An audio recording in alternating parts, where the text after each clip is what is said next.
Magandang araw sa inyo dyan, Kuya Owel, Nanay, Lola, at Madam Ade and family. Bonjour, good morning America. Ito lang ako si Rolly dito sa Barlan, Sabana. Sa Barlan, sa Quadra, at may konti lang po ako sana sasabihin sa inyo na importante. I hope ma-resolve natin ito.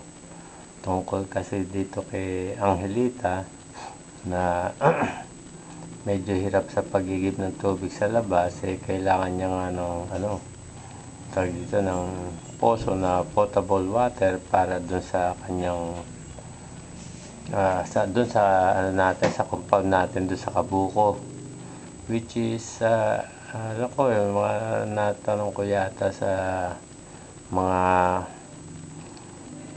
nagawa doon, mga nasa between 10 to 20 yata ang halaga ng isang project na yun, hukay ng poso para magkaroon sila ng tubig na maigiban doon sa loob ng ating Kabuko compound. At yun nga, isa pa rin doon sa Sabana na medyo magigiba na rin side ng pader, pero okay pa naman. At doon naman sa Pasyo, yun nga, luma na nga yung building, ewan ko, pero ako yung repair lang doon. Isa pa pala, ito pang mga bills na binabayaran namin dito, yung sa PLDT. Nabayaran ko na yung October pero ngayon November na-issue sa akin dito bills nga 2,000 plus ang billing by November 20 yata yan. Patapos to pa na tong cable TV na balita lang naman pinapanood ko pagkagabi. Itong mga bata siguro sila nanonood sila mga Cartoon Network, pating kapitbahay namin na si Aling Becky na nagbabayad sa amin 100 per month. Kaya ako, na-enjoy naman nila yun yung cable At ang primary concern ko lang naman talaga itong communication natin, itong PLDT network, means of communication and information, di ba? Kaya ako masusolusyon ako naman yung yung TV system nila pero hindi pa sa ngayon.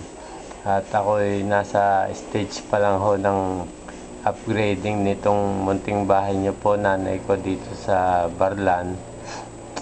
Konting retouching, painting para hindi kalawangin at maging maganda pa rin tignan ang inyong munting tahanan dito sa Barlan. At itong si Ray naman, kasama yung dalawang trabahador na taga rito sa Barlan. Yung isa kapitbahay namin, si Otok, anak ni Aling Kwan, sawa ni Inday, nandun sa Bulacan. Ginagawa nila yung pagtatambak ng lupa doon sa apartment nyo sa Bulacan.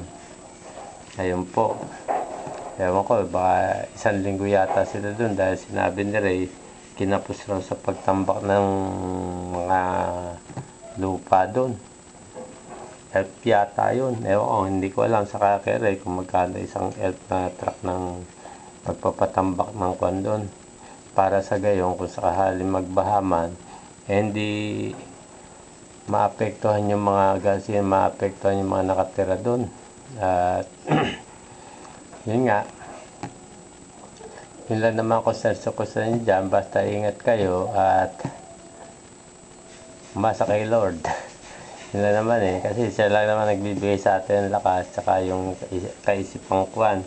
At tungkol naman sa mga Pasyo kids, okay naman ho sila lahat, malulusog naman ho at nag-aaral naman. Hindi naman teacher's enemy. Hindi sila re-report sa guidance, yung mga magulang na hindi naman pinapadala sa guidance, okay naman.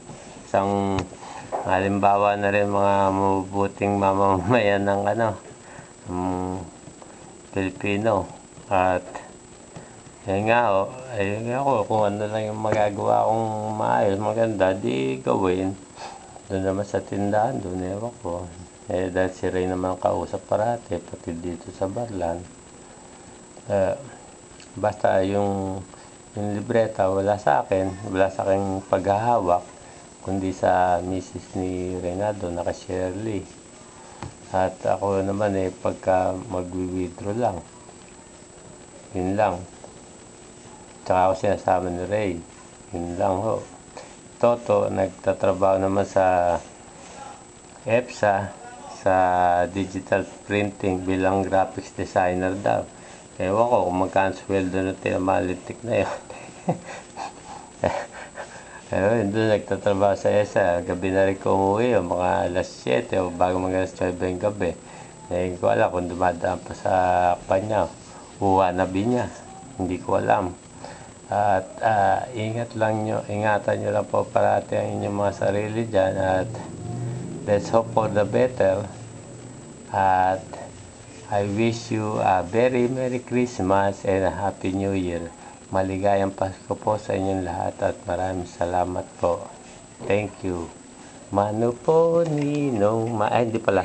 We wish you Americano, we wish you Americano, we wish you Americano and a Merry Dollars.